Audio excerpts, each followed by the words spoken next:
I sat down with her and she told me her story, and I told her I loved her and I just wanted to support her through her recovery. And through conversations I listened, and I feel like this is the best way to interpret what she told me. The devil found a clever way to infiltrate and bring his manipulation.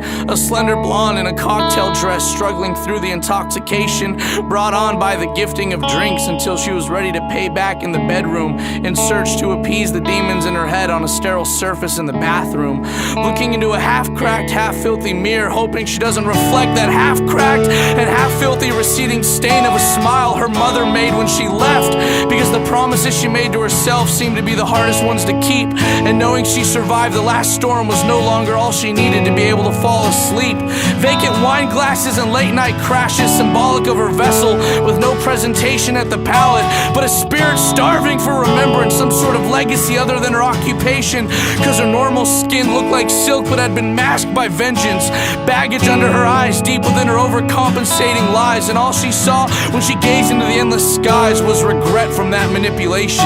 This life of sleeping through the static of practice for the everlasting rush she hoped for, she was somewhat ecstatic, but not for the first time, cause this was reminiscent of those times that she would have those late night drives, those moments when she would look back and say, how did I get here? Those moments when she would look at old childhood photos and say, how did that child grow up to be like this? When did I dismiss the morals that I subscribed to? I don't know what to do. And she looks at photos of her beautiful mother in her youth and is envious of that smile she had when she was 22. And she wishes she could say the same for herself, but she's lived in the self-perpetuated hell, cause she took the literal stains and the literal scars and turned them into emotional drain, and then she fell apart. And I've never really been one for taking second chances on times that I've been broken, but sometimes forgiveness needs to be put in place for someone to actually grow from these negative emotions, and all that constructive use of the pain is thrown at you.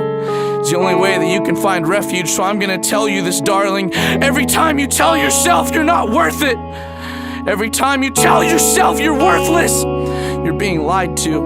And in that case, the liar is you.